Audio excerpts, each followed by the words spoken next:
Deep down and on surface level, slab climbing is my least favorite form of climbing, but least favorite form as in 8 out of 10, so it's still pretty high up there. It's just so happens to be the least favorite form by, technicality. And in this video, I'd like to divulge what I have garnered from my millennium of climbing slabs, and hopefully you garner something from it. Here we go. First and foremost, we have to understand that slab is synonymous with a difficult, convoluted walking. A wise man once said, "If you can walk, you can slab." Also, if you have money to buy really nice, well-fitting shoes, slab climbing will instantly become way more feasible for you. Now, I'd like to say that the first thing about slab is it's not about trusting your feet. Because the thing about trust is, and I'm sure you understand this, one does not simply trust immediately. Trust has to be built over time, experience, through falling, through a lot of slab climbing, one would say, and through buying really nice shoes. Because really, why would you trust something that you do not trust simply because someone told you to trust it? It's not that convincing, really. Rather preposterous, one would say. However, unfortunately for you,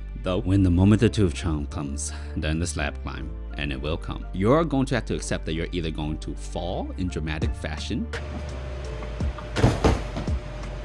or you're going to succeed quite surprisingly. And if you do and you repeat this enough times, you're bound to succeed once or twice or even thrice. You build up that rate of success and that becomes trust. When enough trust piles on top of enough trust, that becomes confidence. And confidence is what we call a skilled climber. And just to quickly diagnose if you need better shoes or not, because you probably do. If you find that your feet are slipping inside your shoes, you need better shoes. Get better shoes. If the shoe rubber, specifically the edge of the shoes, is a little bit worn down, you need better shoes. I really cannot stress how important shoes are for slab climbing. And if you don't have any shoe issues, well, let me tell you, partner, you suck.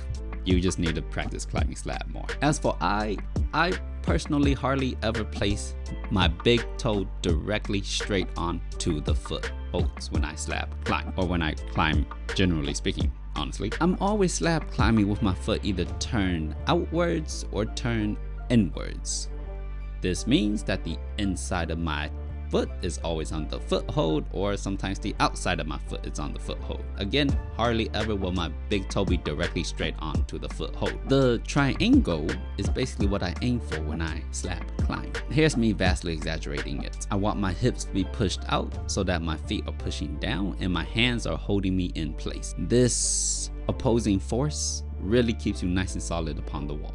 If we look down, we can see that my heels are more or less always downwards. This creates like a dragging action on my feet and it does make me feel really comfortable. And everyone says to bring your hips closer to the wall, but like bringing your hips closer to the wall, you should only bring your hips closer to the wall if it's necessary. Unnecessary bringing your hips closer to the wall does nothing but just exhaust your arm strength, which will exhaust you. And one would say that slab climbing requires a lot of balance, I guess. So let's quickly look at balance. So long as your center of mass is directly above the point of force, you will be very balanced. This goes for side to side action and for forward and backwards as well. Now, when we are on the wall, we have the assistance of the wall to lean upon for this balance. However, the closer you are to the wall, the harder it will be to lean against it. Here, you can see me lean against the wall using just my feet and body. This is only possible due to the fact that my feet are far enough against the wall so that my feet can actually push my body into the wall. Thus, I will not fall. Of course, I can also single leg balance on a foothold that's directly next to the wall, but the foothold has to be quite excellent. My hips must be super low to the point where they're directly above the placement of force. And my off leg has to be flagging incredibly hard into the wall to prevent me from falling off. And these two are just two nitpicky examples that just so happen to work out this way. It does not always work out this way because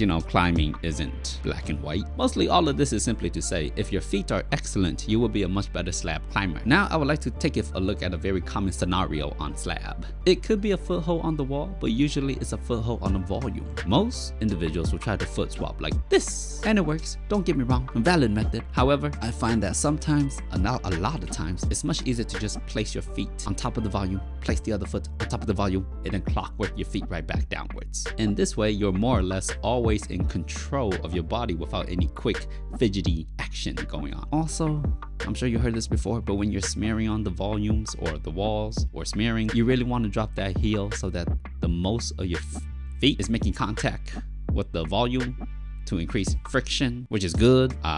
You definitely don't want to be on your tippy toes, for that is quite a precarious way to climb. Now, what I'm about to say next goes for all climbing, but sometimes people ignore this when it comes to slab climbing. But I tell you what, strong fingers can only ever help you on slabs. Do not believe the nonsense that slab climbing is equal for everyone. Oh, it is not. If you weigh 200 pounds versus someone who weighs 150, it's not equal. If you got this type of finger strength versus no type of finger strength, it's not equal. Climbing, I would say, is a physical activity. Agreed? Agreed. It would make sense that being physically adept at it will only aid you in your endeavors, because you know it's a physical activity. Granted, slab climbing is the least physical of all forms of climbing, but still physical nonetheless. And one thing that does greatly aid in slab climbing would probably have to be flexibility, probably the most applicable, specifically due to the nature of slab climbing having you constantly open up them hips, boy. And by opening up your hips, you can bring your center of mass, the hips, closer to the wall, which in most cases will prevent you from falling off. So one would say, if you want to improve your slab climbing without actually